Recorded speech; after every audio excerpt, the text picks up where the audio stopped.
Handog ng Radyo Pilipinas World Service ang programang Global na Tayo. Pag-uusapan, hihimayin, aalamin ang mga isyung pinag-uusapan ng bayan at dadalhin sa pandaigdigang plataforma. Global na Tayo, talakayang hindi lang pambansa, bagkus pang global community pa. Global na Tayo, dito sa Radyo Pilipinas World Service, ang online digital station ng Pilipino saan man sa mundo. Tara na, Global na Tayo!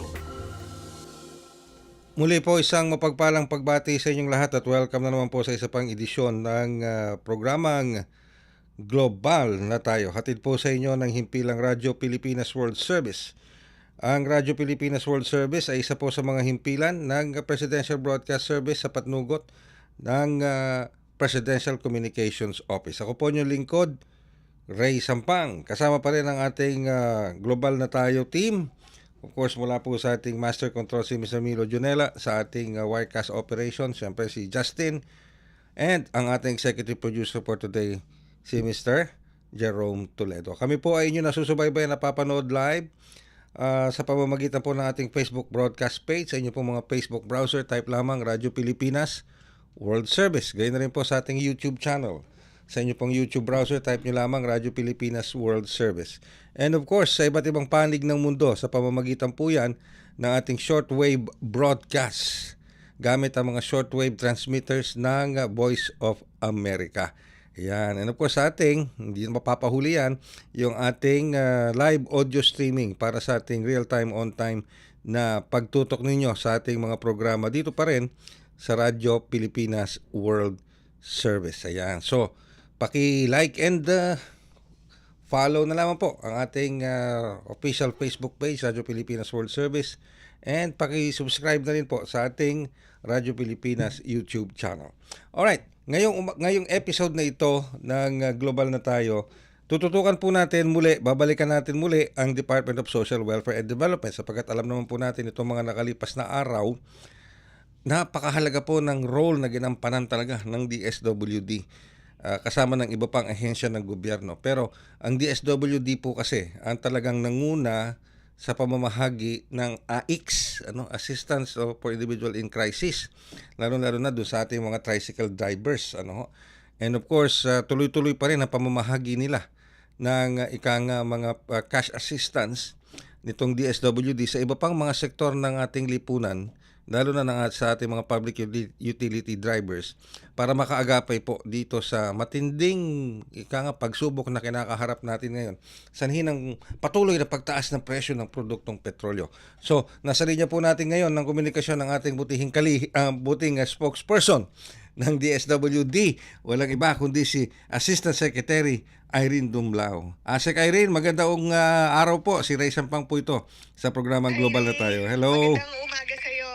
Magandang umaga din sa lahat ng sumusubaybay ng iyong programa. Thank you po, Sec Irene. Bagamat alam ko napaka-busy nyo, katatapos lang yata ninyo sa isang activity, pero nandito pa rin tayo ngayon. Pinaunlakan nyo kami. Thank you very much, Sec Irene. Alright. Maraming salamat sa pag-imbita. Opo. Sec Irene, so, kamusta po, as we speak, ang pamamahagi pa rin ng cash assistance ng DSWD, lalo-lalo na sa yung mga unang araw at second day at patuloy na pamamahagi ng cash assistance sa ating mga tricycle drivers, maging sa ating mga public utility drivers, Sec Irene? Well, Ray, tama yung nabanggit nyo, simula nga po, last week ay namamahagi tayo ng tulong pinansyal sa mga drivers po dito sa Kamaynilaan sapagkat tumutulong tayo na tumugon na sa kanila pong mga sa mga suliranin na kinakaharap nila bunsod nga ng patuloy na pagtaas ng petrolyo, presyo ng petrolyo. Sa katunayan, Ray, last week namahagi tayo ng 5,000 pisong cash relief assistance sa mga tricycle drivers. And more than 102,000 tricycle drivers yung nabahaginan na po natin ng financial assistance. Noong Tuesday naman, more than 22,000 na mga TNVS drivers yung namang natulungan po natin. Nito namang pong nakarang Wednesday, more than 18,000 public utility jeepney drivers, yung ating pong nabigyan naman ng 5,000 pisong tulong.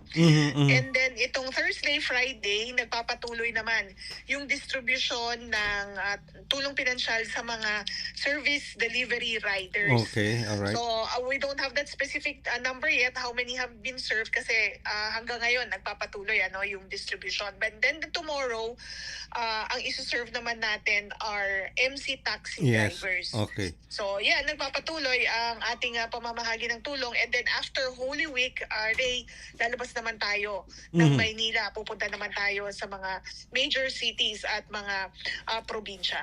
Alright, ulitin ko lamang po, ASEC Irene, just to be clear dito, no? Nung March 24, Martes, namahagi kayo sa ating mga tricycle drivers. Tama po ba, ASEC Irene? Actually, last week. Last week, I'm tayo sorry, last week. namahagi, Oh, last week. sa, Okay. the whole week last week, The whole week. tricycle drivers. So, And, kasi, ano yan, And we have, Yeah. given out to 1,000 plus? 102,000. 102,000. More than 102,000 tricycle drivers in Metro Manila have been served. And then this week, simula nung Tuesday, TNVS drivers naman yung binigyan natin ng tulong. That's TNVS drivers nung Tuesday, that's more than 22,000. And then Wednesday, more than 18,000 jeepney drivers naman po yung natulungan natin. Okay, sige. So napakarami. Pero by after this Holy Week, lalabas na kayo. Ibig sabihin, outside of the National Capital Region, pupunta na kayo sa mga probinsya regions natin, ASEC Irene. Well, yes, that's correct, Ray. Kasi yan ang utos po ng Pangulong Marcos Jr. na tulungan natin yung mga drivers na pinaka-apektado ng patuloy nga po na pagtaas ng presyo ng petrolyo. Ray, we've been going around, kami ni Secretary Rex Gatchalian na talagang kinukumusta natin yung ating mga drivers at talagang sinasabi nila na kung dati-dati ay may naiuwi sila na 700 pesos sa kanila pong mga pamilya. Ngayon po, less than that na yung naiuwi. Sometimes, kulang pa nga.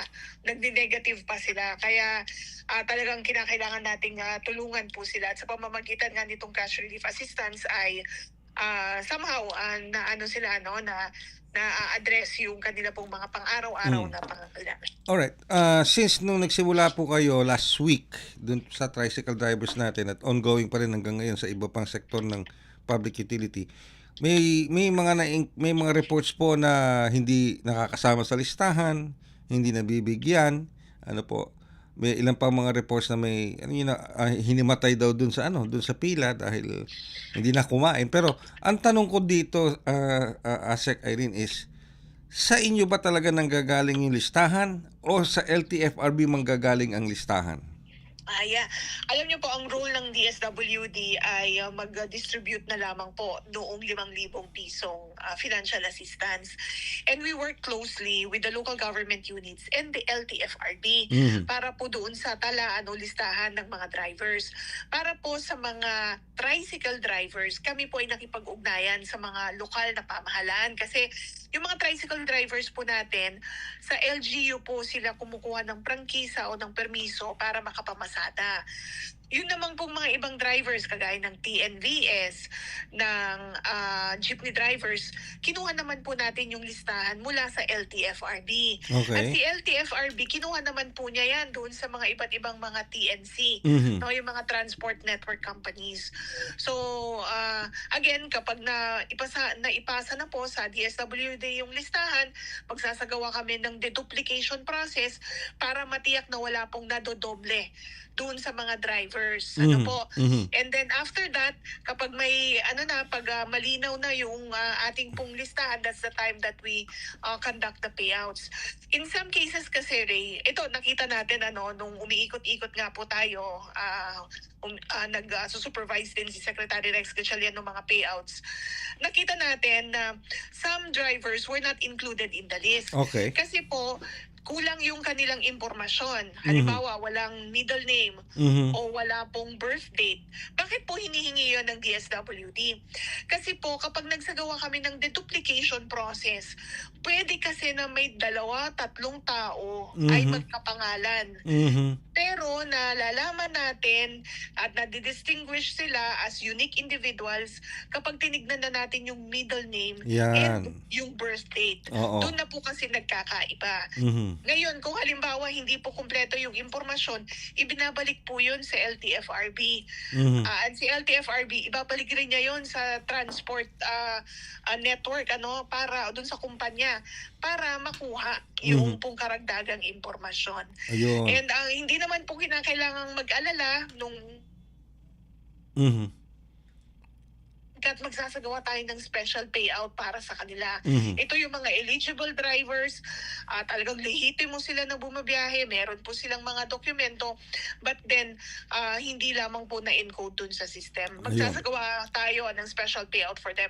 At ito nga yung naging katugunan ng DSWD sa ilalim nga ng pamumuno ni Secretary Rex Gatchalian. Mhm. Mhm. Kami na po yung pupunta sa mga local government units. Wow. Kami na po ng LTFRB. Mhm. Makikipag-usap na kami dyan sa mga JODA, yung mga asosasyon po ninyo. Mhm. Mhm. Nang sa gayon, ay magkumpara kami ng listahan. And malaman natin sino-sino po ba yung hindi napasama para sila yung i-schedule natin for the special payout. So ang malinaw dito, ASEC, is merong special payout para sa mga hindi nabigyan o hindi nakasama sa listahan. Yes, sila yung mga lehitimong mga drivers, mga Mm. eligible beneficiaries natin, pero hindi nga po napasama doon sa unang araw ng distribution po ng tulong pinansyal. When will that second special payout be conducted? Well, Ray, we will do the announcement, but after Holy Week, certainly. After Holy Week? After Holy Week, we will have those payouts arranged. Okay, may nagtatanong dito, ASEC, so after Holy Week din yung sa regions, 'di ba, sa labas ng National Capital Region, sa mga probinsya. Ano daw sino daw probinsya ang uunahin na bigyan na mabigyan ng cash payout para sa mga public utility drivers? Actually, we'll do simultaneous payouts, Mm. Ray. Mhm. Oo, kaya nga ngayon, yung aming pong mga field offices ay nakikipag-ugnayan na sa mga regional offices ng LTFRB, gayon din sa mga local government units. Mhm. Para once we get kasi the list, mapaplat na natin yung mga payout activities po natin. But they need not worry kasi sabi nga po ng Pangulong Marcos Jr., dapat as soon as possible ay maisagawa natin yung pamamahagi ng tulong. Kasi naririnig naman po ng ating pong pamahalaan, yung pong mga daing ng ating pong mga drivers. So kami sa DSWD, as long as we have the list, we'll immediately do the payouts. Alright. Ang susunod na tanong ko dyan, ASEC, is, meron pa bang pondo na available para sa DSWD para po dito sa cash payout nito? Kasi alam ko yung sa tricycle driver, sa AX naka-base yun, ASEC Irene. So, yes, actually, Ray, itong mga para sa jeepney drivers, TNDS drivers, MC taxi drivers, galing din po ito sa assistance to individuals in crisis situation. Yung pondo ng DSWD for AX, as reflected in our General Appropriations Act of 2026 ay nasa mahigit 60 billion pesos. And we've earmarked po 30 billion pesos para nga po sa cash relief assistance. And ay sapat naman po yung pondo para mabigyan ng karampatang tulong ito pong ating mga drivers. Hindi lamang po sa Kamaynilaan but outside Metro Manila as well. Okay. Pero ang alam ko dito sa namahagi rin ang Pangulo, nagpunta siya sa PITX, namahagi ng assistance sa mga bus operators, I think 10K yung pinamahagi. Pero sa pondo ng DOTR ata ito, ASEC Irene. Tama po yan. Tama po. Kasi si DOTR ay namahagi rin po ng fuel subsidy. Yes. Dabati nga doon sa isinagawa na joint press conference ng DSWD at ng DOTR ay meron din pong inilaan na pondo ang DOTR para po sa kanilang fuel subsidy. Pero yung bus operator na bigyan ng 10K per unit, tapos yung bus driver 5K.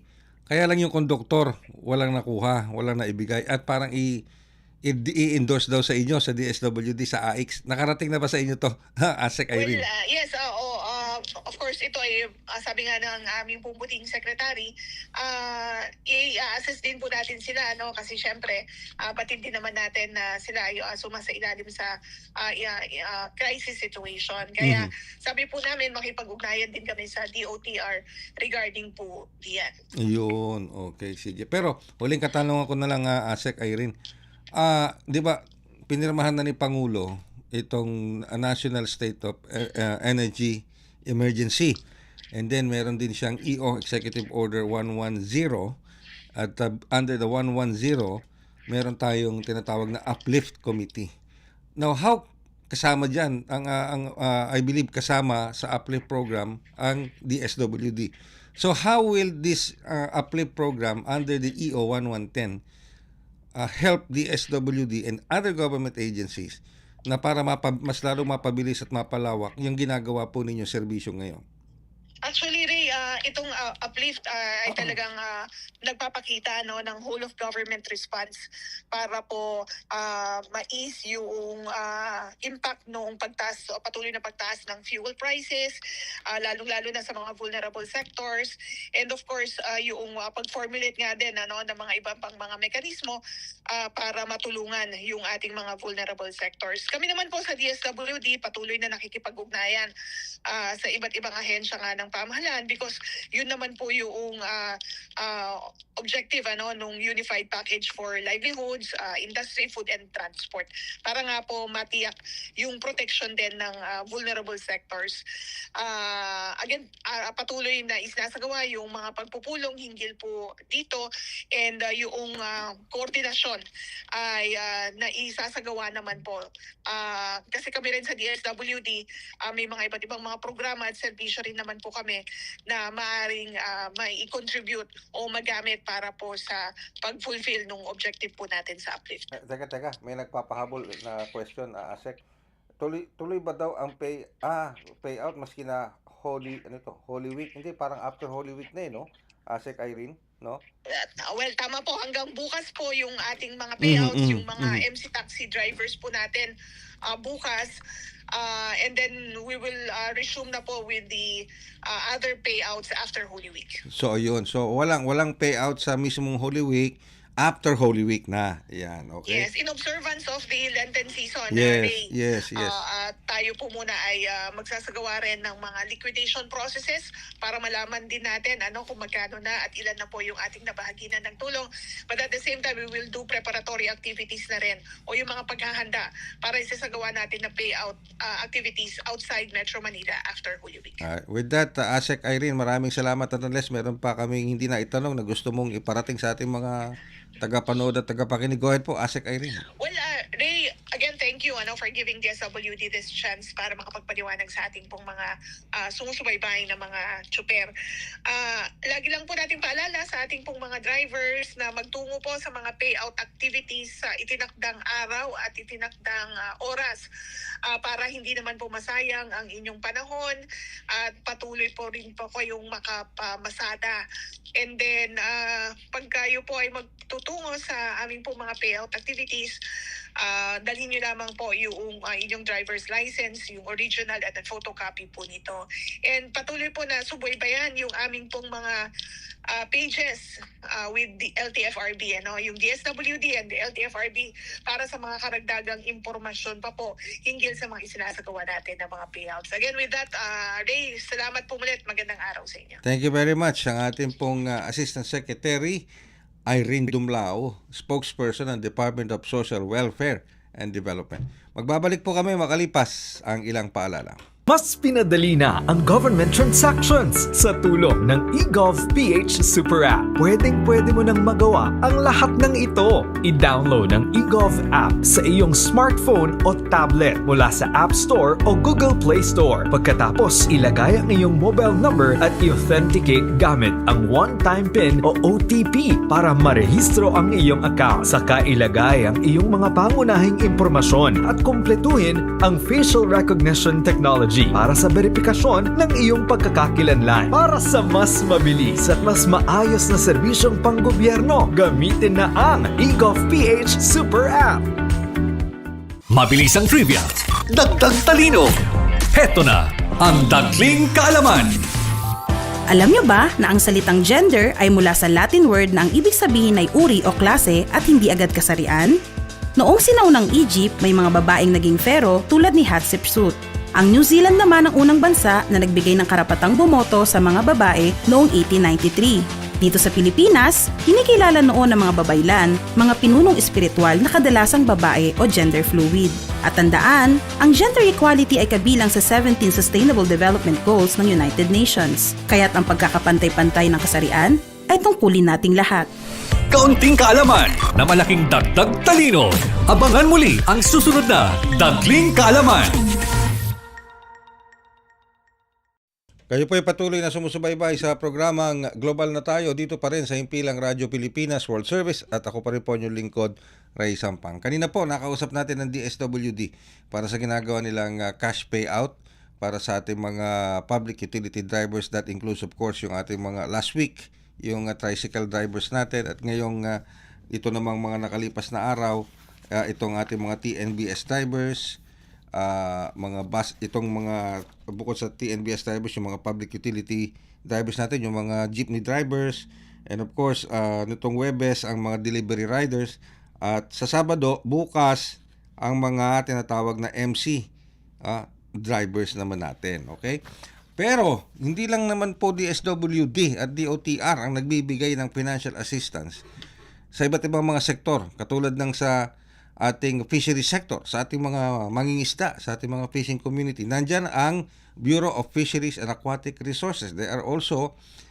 doing the same para makatulong sa ating mga kababayan sa harap ng mga pagsubok natin ngayon. At kasama po natin mula sa Bureau of Fisheries and Aquatic Resources ang ating Chief Information Officer and Spokesperson ng BIFAR, walang iba kundi si Sir Nace Breguera. Sir Nace, magandang umaga. Si Ray Sampang ito sa programang Global na Tayo.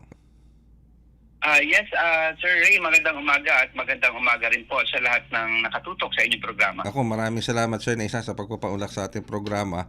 So, ang Bureau of Fisheries and Aquatic Resources, correct me if I'm wrong here, meron kayong 3,000 peso fuel subsidy para sa ating mga small-scale fisherfolk o mangingisda sa buong bansa. Is that correct, Sir Nace?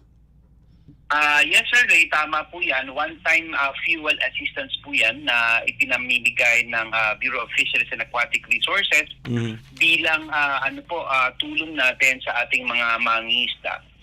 Pero may mga criteria. Sa ngayon ang priority po natin na binibigyan ay yung mga mangingisda po galing sa mga 5th class municipality na rehistrado po sa RSPSA. Gayon din po sa ating boat registration system. Sila po yung mga municipal fisherfolk na beneficiaryo po nitong fuel assistance na ginagawa po or pinapatupad ng Bureau of Fisheries and Aquatic Resources. So, ibig sabihin na, Sir Nace, 4th and 5th class municipalities, doon nakatutok? 5th class municipalities po. 5th class, yes, 5th class. Okay, so roughly, so nationwide itong 5th class municipalities na ito? Yes, nationwide po ito, Sir Ray. In fact, gusto lang nating mabanggit na even before, bago pa man itong nangyayaring hamon, nangyayaring pagharap natin ng hamon, bunsod ng krisis sa gitnang silangan, ay patuloy na pong may existing ng programa ang DFAR na ginagawa natin para po doon sa fuel assistance para po sa ating mga mangisda. Oo, alam ko yan at madalas nga kayo nagpupunta pa sa West Philippine Sea para mamahagi ng tulong. Di ba, Sir Nace, ang BIFAR? Yes, tama po yan, Sir. Tama po yan. Okay. Anyway, so nasa ang yugto na tayo dito sa pamamahagi ng fuel subsidy na ito sa mga 5th class municipalities natin. Nasa 50% na ba tayo? 80%? O natapos na tayo? Alam ko kasi March 26 is the conclusion ng unang bahagi ng pagbibigay ng fuel subsidy. Tama po ba yun? Sa ngayon po, gamit yung kagaya na pong nabanggit namin or naipahayag namin noong mga nakaraang araw, gamit po yung tirapang pondo natin noong mga nakaraang taon or noong nakaraang taon, ay tuloy-tuloy po yung pagbibigay ng mga cash card at cash voucher doon po sa mga kwalipikadong beneficiaryo po nitong fuel assistance ng DFAR. At habang nag-uusap po tayo, siguro mga nasa mahigit 10,000 na po ang nabigyan natin ng mga mangingisda. At sabi ko nga, gamit pa rin yung dating yung dating pondo. Habang hinihintay naman po natin na mapirmahan po sa katuparan na yung paglagda ng supplemental agreement ng DAB-FAR sa Development Bank of Yes. the Philippines para po mailabas na yung karagdagang 50 million pesos na pakikinabangan naman po ng mga nasa around 15,000 na mga mangingisda. At mabanggit ko lamang, sir, magandang balita dahil nitong huli lamang nagpatawag na ang Department of Agriculture sa mga bureaus na may mandato sa ating mga magsasaka at mga mangingisda para po maisakatuparan na at ma-finalize na po yung guidelines naman sa pagpapalabas ng karagdagang pondo, yung Presidential Assistance for Farmers and Fisherfolk. Nasa 10 billion po yun. At sa ngayon po, ang pagkakaalam po natin ay may pina-finalize na po yung guidelines dito bilang karagdagang ayuda para sa ating mga mangingisda at lalawak po yung numero ng mga mangingisdang makikinabang po nito. So, Sir Nace, itong sinasabi nating pag-unlock ng Presidential Assistance for Farmers and Fisherfolk, this is on top pa ba dito sa supplemental agreement natin with the Development Bank of the Philippines na 50 million? Yes, that is correct. Sir Ray, on top pa ito. Kaya nga sabi natin, mas madaragdagan pa yung numero. In fact, tinitingnan natin mga nasa 399,000 plus na mga mangingisda ang makikinabang po, no?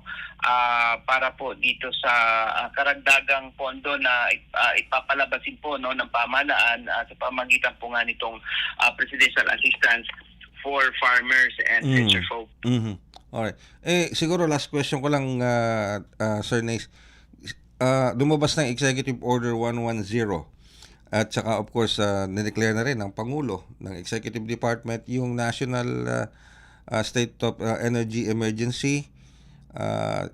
EO 1110. Under EO 1110 is the Uplift Committee Program. At alam ko bahagi ang Department of Agriculture dito sa Uplift Program. So how can this Uplift Committee and EO 1110 help the Bureau of Fisheries and Aquatic Resources na mapadali yung proseso sa pagbabahagi ng mga serbisyo, at lalo na tulad ngayon nababanggit niyo yung PAFF, yung Presidential Assistance for Farmers and Fisherfolk, andyan na, pero baka mas meron pang pwede pang may iba pang avenue na pwede pang mabuksan. How can this Uplift Committee under EO 1110 help BIFAR to pursue more services para sa ating mga fisherfolk? Well, sir Ray, anumang mekanismo na makakatulong para mas mapadali natin, mas mapalawak ang pagbibigay ng tulong natin sa ating mga mangingisda ay welcome po ito. Ikinagagalak po ito ng aming ahensya dahil nga po, ang layunin natin ay mas mapaigting pa ang pagbibigay natin ng tulong sa ating mga mangingisda dahil kinukonsidera natin sila bilang frontliners, no, pagdating sa food security. Lalo na idineklara ng ating Pangulo ang national state of emergency. So malaking tulong po ang mga ganitong polisiya o mekanismo para po masiguro natin na tuloy-tuloy hindi po nagkakaroon ng anumang hadlang, balakid sa pagpapatupad po ng anumang tulong o suporta para po sa ating mga magsasaka at mangingisda. Alright. With that, Sir Nace, maraming salamat po sa oras na talis. Meron po kayong mahalagang impormasyon na gustong iparating sa ating mga kababayan. Go ahead po. I think yun lang sa ngayon, Sir Ray. Gusto lang natin mag-iwan ng pahayag na ang Bureau of Fisheries and Aquatic Resources po ay hindi po titigil. Patuloy po tayo magsusumika para po maiabot natin ang mga nararapat na tulong at suporta para po sa ating mga mangingisda samantalang sila po at ng iba pang sektor ng lipunan ay humaharap sa hamon ngayon po, Sir Ray. Maraming salamat po, Sir Nace, sa oras at pagkakataong ipinagkaloob po ninyo sa ating programa. Thank you very much. Mabuhay po kayo. Maraming salamat po. Mabuhay po kayo. Ang ating Chief Information Officer and Spokesperson ng Bureau of Fisheries and Aquatic Resources, Nazer Nace Briguera. At dyan po tayo magpipilit ng isa pang edisyon ng programang Global na Tayo. Maraming salamat po sa mga nagtutok dito sa ating programa. At nga pala, pahabol. May maganda tayong balita. Kasi sabi po ng Department of Energy, sabi ni Secretary Garin, gayon na rin sinabi ng pamahalaan sa panguna ng Pangulong Marcos Jr. Ang sabi niya, ang stockpile ngayon ng langis na hawak ng Petron Corporation ay aabot na po ng hanggang June 30, 2026. Okay, June 30, 2026. Yan po ay kasunod na rin ng pagdating ng mahigit sa 22 million liters ng langis o crudo mula sa Japan kahapon. Okay? Pero meron pang isa na dumating mas earlier pa dyan. Yun yata yung sa Russia. Yun. Kasi itong sa Japan, pangalawa na to eh. May mas nauna pa dyan, yung sa Russia. Yung sa Russia, medyo mas maliit ng konti yung volume, nasa 77,000 ba? O 77,000 barrels or liters or something. Pero kahit na maliit, dagdag pa rin yan sa supply natin, di ba? Sabi nga after 5 years, nakapag-deliver ulit ang Russia sa Pilipinas. After 5 years. Sana manumbalik ulit itong magandang relasyon na ito sa pagitan ng Pilipinas at ng Russia. Sabi nga, kung minsan, di ba, kailangan magkaroon ng isang insidente, life-changing incident, di ba? Para yung hindi nagkakausap ay bilang magkakausap, yung mga hindi nagkakaintindihan ay bilang magkakaintindihan. Mag-uusap ulit para sa ikauunlad ng bawat isa, magtutulungan.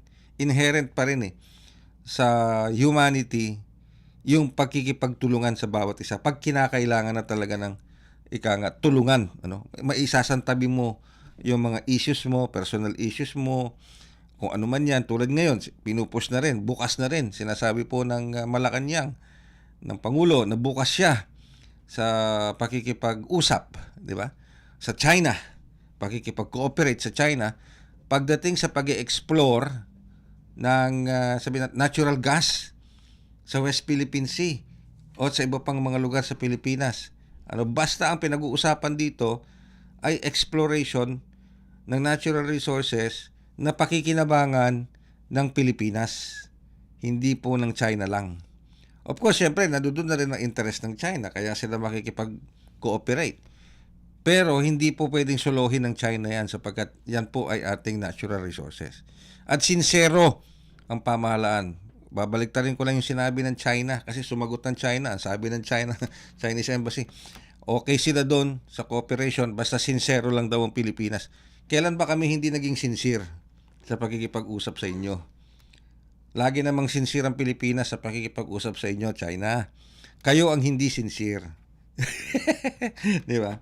Sinasabi nyo peace, pero binubugahan nyo ng water cannon yung mga namin, fisher folk namin. Pero sabi nga, let's move forward. Tignan natin kung anong magiging magandang kalalabasan nitong mutual cooperation between China and the Philippines pagdating sa pag-explore ng natural resources, lalo na para sa energy. And again, ulitin ko, para po sa kapakanan yan ng taong bayan ng Pilipinas, hindi po ng China. Okay? Alright? Yun pong maliwanag dyan, ha? Okay. Pero meron pa kasing isang dyan, meron pang isang hurdle. Remember, nagkaroon din po ng nauna, earlier, nakasunduan ang Pilipinas, China, and I think isa pang bansa. Kung di ako nagkakamali, anong bansa yun? Meron pa, 3 yan Pilipinas, China, I think Indonesia. 3 yan. Okay? Ganun din ang purpose to explore natural resources na pwedeng maging share. Pero, nagkaroon po ng ruling ang Korte Suprema dyan. Unconstitutional ang ruling ng Korte Suprema. Okay? Bakit? Kasi batay po sa Konstitusyon ng Pilipinas, hindi pwedeng makialam, makisawsaw, pumasok ang sinumang foreign entity na mag-harness o magalugad sa mga natural resources within the territorial claim or sovereign reign of the Philippines. Hindi po pwede yun ayon sa Constitution. Kaya nga di ba meron sa Constitution ang isang foreigner, hindi ka pwede, maski foreigner ka, Amerikano ka man, Pranses ka man, Chinese ka man, hindi ka pwedeng bumili ng property at ilalagay mo sa pangalan mo. Hindi pwede yun, illegal yun. Kasi pinagbabawal ng Constitution natin yun. Kaya ang ginagawa ng ibang mga foreigner dito, mag-aasawa ng Pilipina, ilalagay yung property sa pangalan ng Pilipina. 'Di ba? Ganun ang ginagawa nung iba. Okay? Yung iba naman, nagpepeke ng birth certificate. Katulad nung taga Pampanga. Di ba? Oh, yung dating mayor ng isang bayan dyan sa Pampanga, hindi lang isa, parang dalawa na yata sila. Oh. Di ba? Pero pineke yung pagkatao nila para lumitaw na full Filipino born dito sa, pero that's another topic. Pero yun po, pero sana kung ano man ang maging final decision dito sa mutual cooperation na ito between the China and the Philippines, maging maganda, maging beneficial, at para sa taong bayan. Okay? At habang ginagawa yan, dapat na poproteksyonan din yung ating kasarinlan, yung ating territorial sovereignty. Okay? So, kaya tough times call for tough measures. And tough times kung minsan will bring people together, maski na matagal nang hindi nagkakaintindihan. Nagkakausap yan para magtulungan. Kasi nagkakaroon sila ng one common enemy. Oh, di ba? Halimbawa, ako at saka si Jerome, magkaaway kami, pinag-aawayan namin si Step. Halimbawa, example lang, Quincy at saka si Jerome. Halimbawa lang to, si Quincy at saka si Jerome. Okay? Pinag-aawayan nila si Step.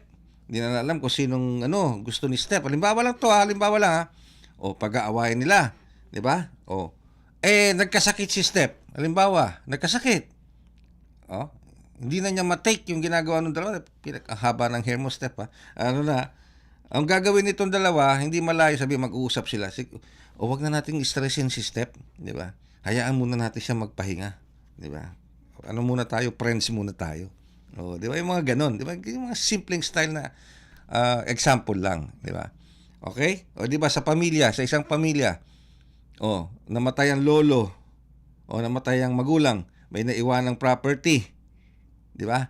Ilan kayo magkakapatid? Halimbawa, 5. Pag-aawayan niyo ngayon 'yan, 'di ba? Hindi malayo yung pag-aawayan 'yan. Lalo na kung walang naiwang last will and testament, 'di ba? Pag-aawayan niyo. Pero kapag merong isang pumasok na land grabber dyan, di ba? Land grabber, at nakita nagkakagulo kayo, sasabihin ng land grabber, nagkakagulo sila, hindi sila magkaisa. Ako na lang, akong kukuha niyan. Marami akong kilala sa taas, kaya kong patituluhan yan sa pangalan ko. Hindi ba yung mga magkakapatid na nag-aaway, nagkakaisa? Para labanan yung isang yon na land grabber? Tama, mali. Di ba? Meron nangyayaring ganon. Yung mga nagkaaway, nagkakaisa. Dahil they're fighting for one mutual benefit para sa kapakanan ng kanilang mga mamamayan. Maraming salamat po, at sana magkarinigan tayo muli sa susunod na edisyon ng Global na Tayo.